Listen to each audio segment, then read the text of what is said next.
مسجدوں میں نماز کا رواج یہاں کم ہے. مسجدیں تو ماشاءاللہ بہت بن گئی, عربوں نے بھی بنائی ہیں, دوسرے مسلم اسکالرز نے بھی, مسلمان لوگوں نے بھی, ملکوں نے, لیکن سب سے زیادہ مسجدیں بنانے کا کریڈٹ پاکستانیوں کو جاتا ہے الحمدللہ. سب سے زیادہ مسجدیں یہاں پہ جاپان میں بنائی ہیں پاکستانیوں نے, اور پھر انڈین نے بھی بنائی ہیں, اور بنگلہ دیش کے لوگوں نے بھی بنائی ہیں.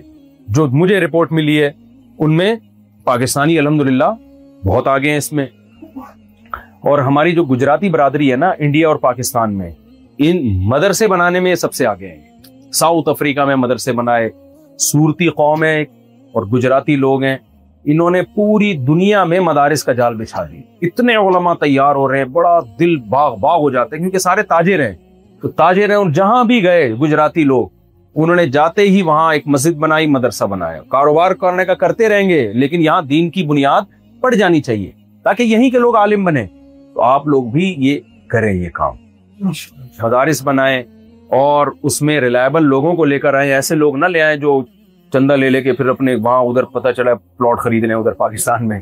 تو اس سے کیا ہوگا, جس جگہ پہ جو علماء تیار ہوتے ہیں نا اسی مقامی, وہ زیادہ اچھا اس کلچر کو سمجھتے ہیں, وہ زیادہ وہاں اچھی محنت کر سکتے ہیں. تو نماز کی پابندی کرنی ہے, مسجد بنا رہے ہیں ماشاءاللہ اور بنائیں, لیکن مسجدوں کو آباد بھی کرنا ہے. علامہ اقبال کا شعر یاد رکھیں, مسجد تو بنا دی دم بھر میں ایما کی حرارت والوں نے, من اپنا پرانا پاپی تھا برسوں میں نمازی بن نہ سکا.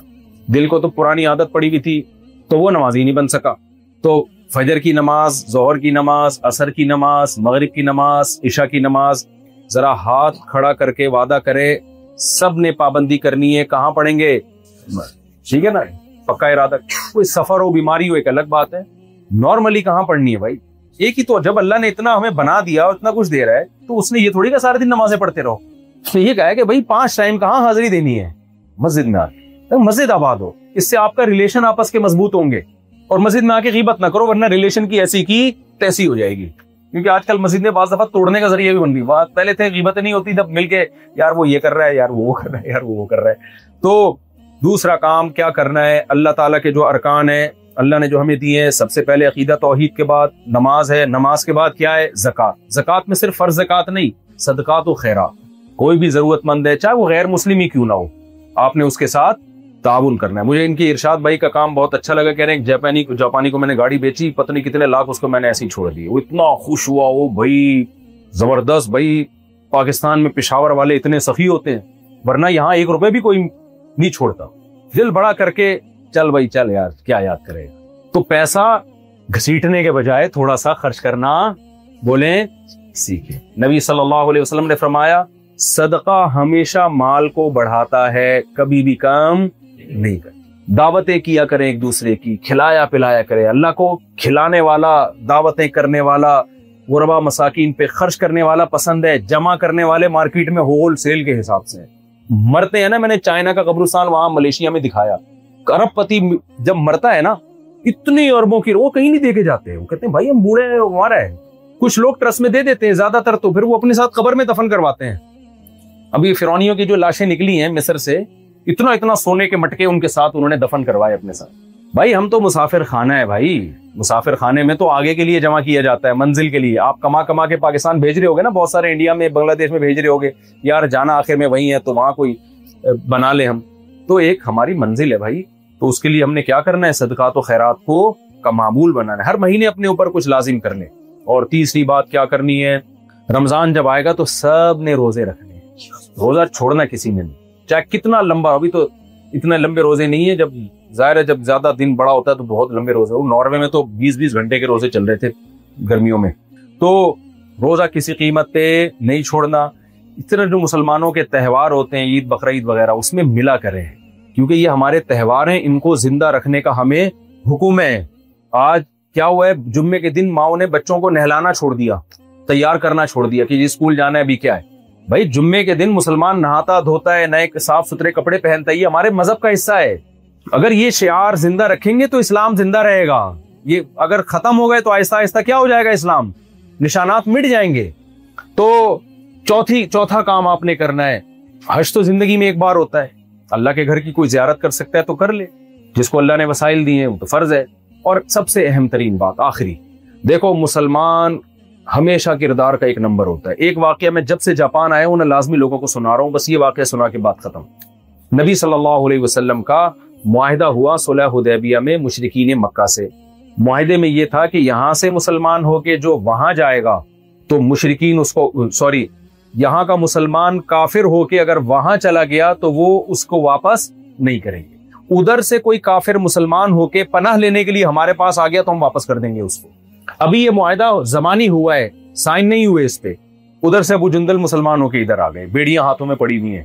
مشرکین نے کہا آپ کا ہم سے ایگریمنٹ ہوا ہے کہ آپ نے کسی بندے کو پناہ نہیں دینی ہے، ان کو واپس کریں. حضرت ابو جندل نے کہا یا رسول اللہ مجھے ان کافروں کے حوالے کر رہے ہیں، میں تو یہاں ٹارچر کر رہے تھے یہ لوگ مجھے. تو نبی خاموش. کیوں؟ معاہدہ ہو چکا ہے. آپ نے ابو جندل رضی اللہ عنہ کو ان کے حوالے کر دیا. اس سے زیادہ معاہدے کی پورا کرنے کی کوئی مثال اس تاریخ میں ملتی ہے؟ اپنا بندہ جو آپ پر ایمان لایا ہے بھائی، اور آپ اس کے حوالے ان کے حوالے کر رہے ہیں جس میں قتل ہونے کا بھی خطرہ ہے. اگر نبی اس وقت حوالے نہ کرتے تو ہمارے سامنے کیا مثال آتی؟ بھائی معاہدے پورے کرنا ضروری، جب آسانی سے ہو تو کر دیا کرو، ٹینشن ہو رہی ہو تو پی جایا کرو. یہ بھی خطرہ ہو سکتا تھا مرتد نہ ہو جائیں، لیکن وہ بھی مضبوط ایمان والے تھے. تو مسلمان کی تو پہچان ہی قرآن کیا کہتا ہے؟ والذین هم لاماناتهم وعہدهم راعون. مسلمان اپنی امانتوں اور معاہدوں کو پورا کرتے ہیں، امانت میں خیانت نہیں کرتے. تو انتہائی افسوس کے ساتھ کہنا پڑتا ہے جب خاص طور پر پاکستانی، یہ زیادہ کمپلین پوری دنیا کے مسلمانوں کی نہیں ہے، زیادہ تر ہم لوگوں کی، دیسی لوگوں کی کمپلینز ہیں. تو جب ہم باہر دنیا میں جاتے ہیں تو ہمارا امیج دنیا کے سامنے اچھا نہیں. ٹیکس نہیں دے رہے ہوتے حالانکہ آپ نے ایگریمنٹ کیا ہے ٹیکس دینے کا، معاہدہ کیا ہے آپ نے. اللیگل رہ رہے ہوتے ہیں حالانکہ آپ کا معاہدہ ہوتا ہے کہ میں اللیگل، بولتے کیوں نہیں بھائی نہیں رہا ہوں. تو ایسے کام نہ کریں جس سے آپ کا امیج ان کی نظروں میں خراب ہو. یہ آپ کی نماز روزے کو نہیں دیکھیں گے، یہ آپ کی زبان اور کردار کو دیکھیں. ورنہ ٹوپی کرانے والے نمازی مارکیٹ میں کام نہیں. اکثر چپلیں مسجد سے چوری ہوتی ہیں جو نماز پڑھنے آیا ہوتا ہے. کیا خیال ہے بھائی؟ اکثر چپل کہاں سے چوری ہوتی ہے؟ کیونکہ وہ نمازی بھائی نے چوری کی ہوتی. وہ ایک صاحب نے کہا نا مسجد میں چپل آگے رکھ کے نماز پڑھ رہے تھے. کسی نے کہا جوتا آگے رکھنے سے نماز نہیں ہوتی. اس نے کہا جوتا پیچھے رکھنے سے جوتا نہیں ہوتا. جوتا بچاؤ، نماز بچاؤ. نماز دوبارہ پڑھ لیں گے، جوتا کون خریدے گا دوبارہ؟ کہ آپ آج مذہب جو ہے چند رسومات کا نام رہ گیا ہے، علامات ختم ہوتی جا رہی ہیں، جو علامات اللہ نے قرآن میں بیان کی ہیں. دیکھو آپ کو اگر آپ کی کمپنی کی طرف سے کوئی کام آپ کے ذمے لگایا جائے، کوئی بھی دنیا میں ادارہ ہے، فوج کا ادارہ ہو، کوئی پرائیویٹ ادارہ ہو، تو اس میں بڑے ادارے جتنے بھی ہوتے ہیں، چاہے وہ پرائیویٹ ہوں چاہے وہ گورنمنٹ کے ہوں، تو اس میں انکریمنٹ اور ترقی کے کچھ اصول اور ضابطے ہوتے ہیں. ان اصولوں اور ضابطوں کی روشنی میں آپ کی فائل بننا شروع ہوتی ہے. بھائی یہ امپلائی ہے، اگر اس میں اس نے یہ بھی کیا، ٹائم پہ اس کی حاضریاں بھی پوری ہیں اور اس کی کوئی شکایت بھی نہیں ہے، اس کا ایٹیٹیوڈ، اس کے اخلاق بھی ٹھیک ہیں، کوئی پڑھنے کے واقعات بھی نہیں آئے، تو پوائنٹ بڑھتے چلے جاتے ہیں. وہ لگے بندے ہوتے ہیں. اب تو اے آئی سے بھی کام لیا جا رہا ہے اس میں.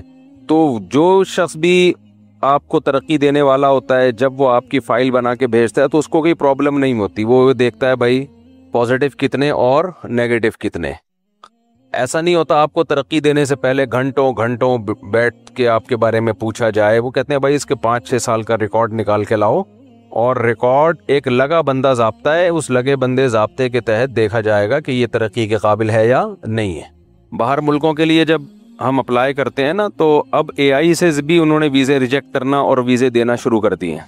بہت سارے کنٹریز ہیں، میرا چونکہ بہت تجربہ ہے ملکوں میں سفر کا اور اپلائی کرنے کا، تو ان سب کی کسی کنٹری میں وہ ڈاکومنٹیشن کی ویلیو ہوتی ہے کہ ڈاکومنٹس آپ پورے کر کے دے دو تو ویزا لگے گا، نہیں کر کے دو، ایک بھی رہ گیا تو نہیں لگے گا ویزا.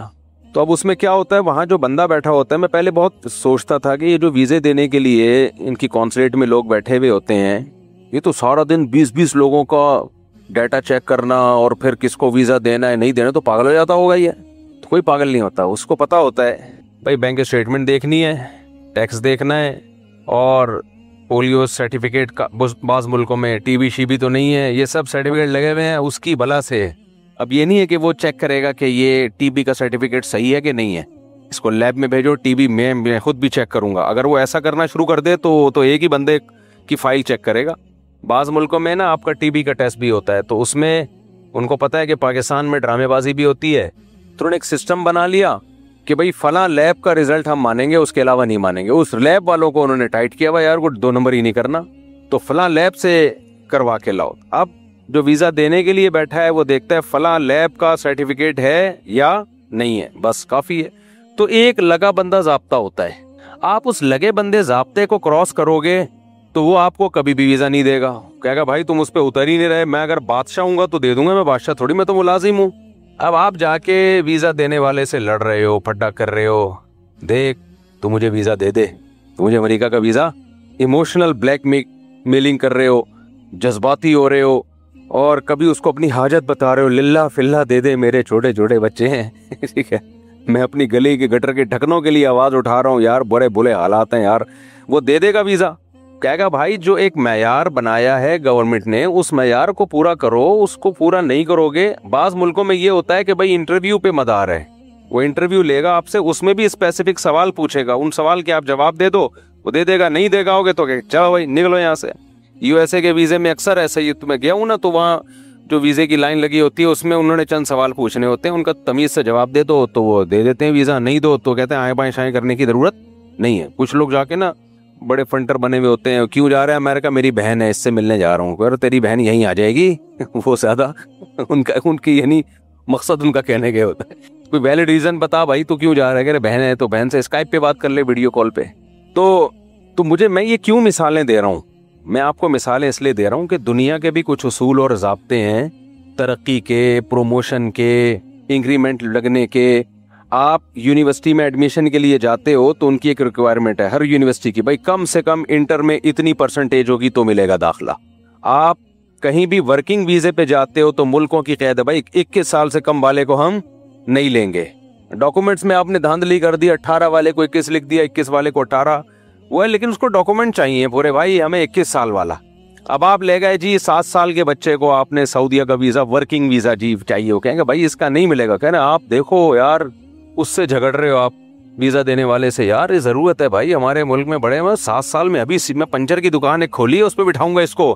سعودی عرب میں پنچر کی دکان کھولی ہے, اس پہ 7 سال والے کو میں نے بٹھانا ہے تاکہ ابھی سے پنچر لگانا سیکھے. آپ گھنٹہ تقریریں کر لو, اس پہ اثر پڑے گا.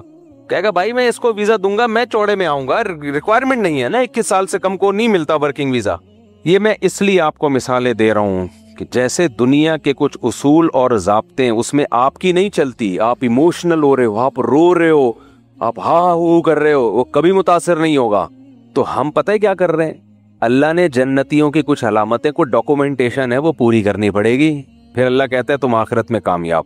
وہ ڈاکومنٹیشن ہم پوری نہیں کر رہے, ہاں ہی شور مچا کے جنت حاصل کرنے کی کوشش کر رہے ہیں.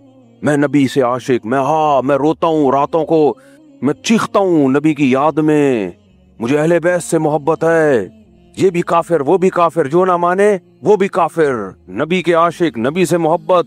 پھر ربیع الاول میں بتیاں لگ رہی ہیں, ناچ رہے ہیں, ہاں ہاں, لوگ کہتے ہیں یہ ہیں محبت, اس کو کہتے ہیں. پھر جلوس نکل رہے ہیں, پھر ماتم ہو رہا ہے, پھر یہ ہو رہا ہے, پھر وہ ہو رہا ہے.